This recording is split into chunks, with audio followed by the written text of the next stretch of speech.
আসসালামু আলাইকুম রাহমাতুল্লাহ। প্রিয় বন্ধুরা, আশা করছি আপনারা সকলেই ভালো আছেন।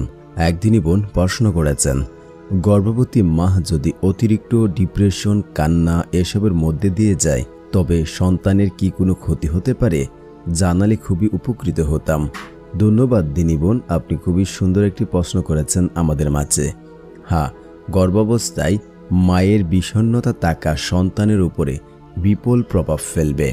বিষণ্ণতার ফলে মায়ের দেহে কিছু হরমোনাল পরিবর্তন হতে পারে, যা গর্ভাবস্থায় ও জন্মদানের পরেও সন্তানের উপর নেতিবাচক প্রভাব ফেলতে পারে। গর্ভাবস্থায় মায়ের বিষণ্ণতা নানাভাবে সন্তানের উপর প্রভাব ফেলতে পারে, যেমন শিশুর শারীরিক ও মানসিক বৃদ্ধি ক্ষতিগ্রস্ত হয়। বিষণ্ণতা গর্ভাবস্থায় শিশুর মস্তিষ্ক বিকাশে বাধা প্রদান করে।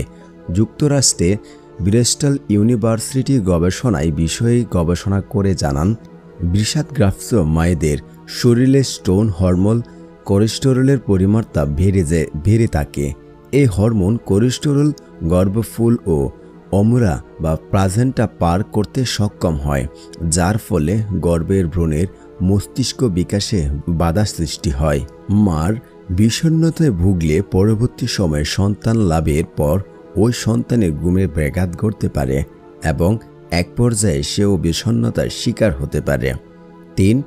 গর্ভাবস্থায় ভুগতে থাকা মা নিজেই ঠিকমতো যত্ন নিতে পারে না, যেমন পুষ্টিকর খাবার গ্রহণ, নিয়মিত গ্রুম, প্লেনেটাস অফ চেকআপ ইত্যাদি। ফলে শিশুর বৃদ্ধিও বাধাগ্রস্ত হয়। বিষণ্ণতায় ভোগা মায়েদের শিশুদের সাধারণত জন্মের পর অন্য শিশুর চেয়ে কম প্রচঞ্চলপূর্ণ হয়। তারা অন্য স্বাভাবিক শিশুর মতো কথাবার্তা, নাড়াচাড়ায় দেরি করে। জন্মের সময় বাচ্চার ওজন কম হতে পারে। বাচ্চা প্রিমেচুর হতে পারে, অর্থাৎ 37 সপ্তাহের আগে বাচ্চা জন্ম হতে পারে। মায়ের ক্ষেত্রে এটা বিভিন্ন সাইকোলজিক্যাল সমস্যা সৃষ্টি হতে পারে, যেমন বাচ্চার ক্ষতি করা, বাচ্চার যত্ন না নেওয়া, নিজের ক্ষতি করা, নিজেকে শিশুর জন্য ক্ষতিকারক মনে করা ইত্যাদি। গর্ভাবস্থায় বিষণ্ণতার নিরাময় করা না হলে মায়ের প্রসব পরবর্তী বিষণ্ণতার আক্রমণ হতে পারে। প্রসব পরবর্তীতে বিষণ্ণতা আক্রমণ হলে মা ও বাচ্চার যত্ন ঠিকভাবে নিতে পারেন না।